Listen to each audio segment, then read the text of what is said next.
The Acer Predator Triton 500, a gaming mobile powerhouse that retails at Rm 8699. What you get is a system with the 6-core 12-thread Intel Core i7-9750H processor, an RTX 2070 graphics system, a 15.6-inch Full HD 144Hz refresh rate, 3 milliseconds IPS screen, 16 gigs of DDR4 memory, and 512 gigs of SSD storage. Some of you might ask about the memory speed. I found out that it runs at 2666 at CL19. Ports wise, the Triton 500 comes with 4 USB ports that include Type-C port, HDMI and DisplayPort, video output, and even an RJ45 connection. Screen-wise, I love the 144Hz refresh rate and 3 milliseconds response time, and gaming was an absolute pleasure.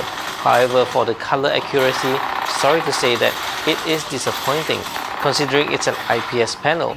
You can try to calibrate it if you know how to, but out of the box, the color is certainly not accurate. The keyboard is backlit and good to press. No complaints about getting my movements in the game, and the audio output for the Triton 500 is good considering it's a mobile system. The 512GB SSD storage is no slouch either. Upon checking, I found out that it's capable of running at about 2.8GB per second read and 2.7GB per second write. As for the 5550 mAh 4-cell lithium-ion battery, general usage should last you about 3 hours or less. Here's the performance of the Triton 500's processor against the AMD Ryzen 5 2600 and an Intel Core i5 9600K. Looks like the mobile processor isn't too far off, and from my experience using the Triton 500 for my Computex productions, I'd say it's plenty fast. Here are more details on the production speed, like producing a 3-minute 4K video on DaVinci Resolve and also running Blender's BMW CPU test. As for the RTX 2070, I used Unigine Superposition to test it out, and it seems that while the AIB RTX 2070 cards score around 83 frames per second, the one on the Triton 500 scores only 68 frames per second on normal and 73 frames per second on turbo. Speaking of turbo mode, here's what it sounds like when you enable it. When running Superposition, normal mode draws about 145 watts from the wall, while in turbo mode it draws about 150 watts. As for the temperature test, I went with gaming on Apex Legends as the game loads the CPU and the GPU quite well. The CPU saw temperatures peaked at 94 degrees Celsius, while the GPU peaked at 79 degrees Celsius. Alright, so that's it for the Acer Predator Triton 500. It is a good notebook.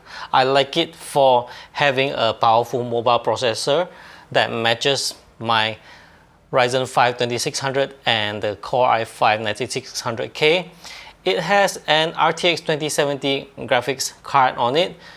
Good. It's not as good as the desktop models, but it's pretty much there. Basically, it's like a mobile desktop that's for gaming, and it retails at Rm 8699. What I didn't like about it was the screen. I would have preferred that it is of a better color accuracy, but unfortunately it's not so. Overall, I'm giving it a silver badge. It is a good product. I like it. Price as such, it's because it is a powerful system, and this is the system that I've used at Computex. So you might see, even in my recording, the surface and all might not be perfect. Well, that's much thanks to my abuse of the Triton 500. Overall, yes, silver badge. Still good stuff.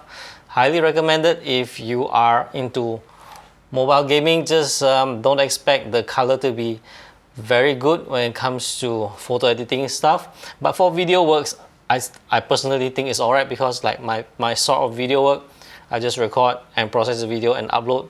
I'm not too particular about the color accuracy. Yeah, so that's all I have to say for the Acer Predator Triton 500. Thank you for watching, and do subscribe to my channel if you haven't, and I'll see you in the next one. Bye bye.